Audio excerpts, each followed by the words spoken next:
আসসালামু আলাইকুম রহমতুল্লাহি ওয়া বারাকাতুহু। আজকে আমি বিশেষ একটি প্রশ্নের উত্তর দেওয়া যাচ্ছি, সেটা হলো এক সাথে আমাদেরকে জিজ্ঞাসা করিয়েছে, কোনো স্বামী যদি নিজের স্ত্রীকে মৃত্যুবরণ করে তাহলে ওই স্ত্রীর জন্য, ওই মহিলার জন্য কতদিন ইদ্দত পালন করবে। তো এই ব্যাপারে আল্লাহ সুবহানাহু ওয়া তাআলা কোরআনে কারীমের মধ্যে সূরা বাকারা 234 নম্বর আয়াতের মধ্যে আমাদেরকে বিধান দিয়েছে, ওয়াল্লাযীনা ইয়াতাওয়াফাউনা মিনকুম ওয়া ইয়াযারুনা আযওয়াজান ইয়াতারাব্বাসনা বিআনফুসিহিন্না আরবাআতা আশহুরিন ওয়া আশরা। আল্লাহ সুবহানাহু ওয়া তাআলা আয়াতের মধ্যে ইরশাদ করিয়েছেন, যখন কোনো স্বামী নিজের স্ত্রীকে ইন্তেকাল করবে বা মৃত্যুবরণ করবে, সেই মহিলার জন্য, সেই স্ত্রীর জন্য ইদ্দত হলো 10 দিন 4 মাস। একে পূর্ণাঙ্গ করতে হবে, চাহে সেই স্বামীটা স্ত্রীর সঙ্গে সহবাস করুক বা কিংবা না করুক। সেটাকে ইদ্দতে ওয়াফাত বলে বলা হয় ইসলামের দৃষ্টিতে।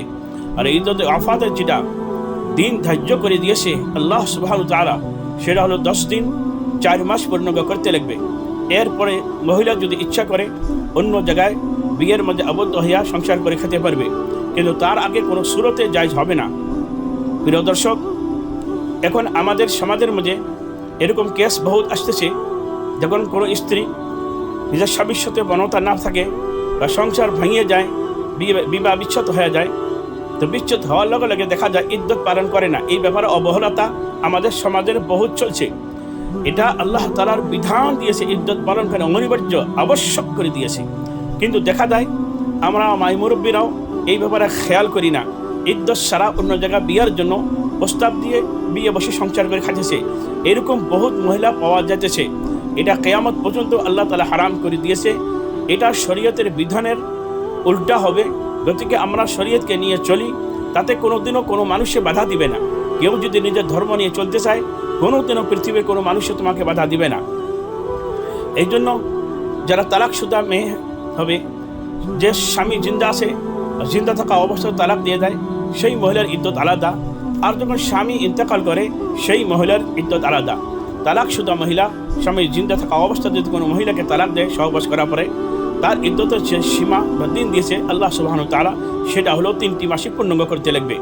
আর যদি কোনো স্বামী নিজের স্ত্রীকে ইন্তেকাল হয়ে যায়, তার জন্য যে ইদ্দত দিয়েছে, ইদ্দতের যেটা দিন দিয়েছে আল্লাহ সুবহানাহু ওয়া তাআলা, সেটা 10 দিন 4 মাস। কিন্তু দুইটা ইদ্দত কন্ডিশন আলাদা আলাদা, আর দিনও আলাদা আলাদা।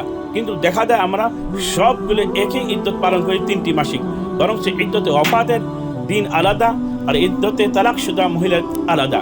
তালাকশুদা মহিলার জন্য ইদ্দত 3টে মাসিক পূর্ণাঙ্গ করা, আর ইদ্দতে ওয়াফাত যার স্বামী ইন্তেকাল করে সেই মহিলার জন্য 10 দিন 4 মাস নস্যে শরীর দ্বারা আল্লাহ সুবহানাহু ওয়া তাআলা এই আয়াতের মধ্যে আল্লাহ ঘোষণা করে দিয়েছে। আমরা সবাই আল্লাহ তাআলার এই ফরমান অনুযায়ী আমরা নিজের জীবনকে যাপন করার চেষ্টা করি। যে করবেন না, আল্লাহ তাআলা ওয়াঈদ হিসেবে কোরআনে কারীমের মধ্যে সূরা বাকারার মধ্যে আল্লাহ সুবহানাহু ওয়া তাআলা বলেছে, ওয়া মান ইয়াতাআদ্দা হুদুদাল্লাহি ফাউলাইকা হুমুয যালিমিন। যারা আল্লাহর কানুনকে না মানবে, যারা আল্লাহর হুদুদকে না মানবে, যারা আল্লাহর হুদুদকে ওভারটেক করবে, তাদেরকে আল্লাহ সুবহানাহু ওয়া তাআলা বলেছে ফাউলাইকা হুমুয যালিমুন। এরা জালিম, এরা অত্যাচার, এরা ক্ষতিগ্রস্ত হবে কাল কিয়ামতের দিন। আল্লাহ তাআলা সবাইকে কোরআনে কারীমের আয়াতকে বুঝি এবং শুনি চেষ্টা করার তৌফিক নসিব করুন।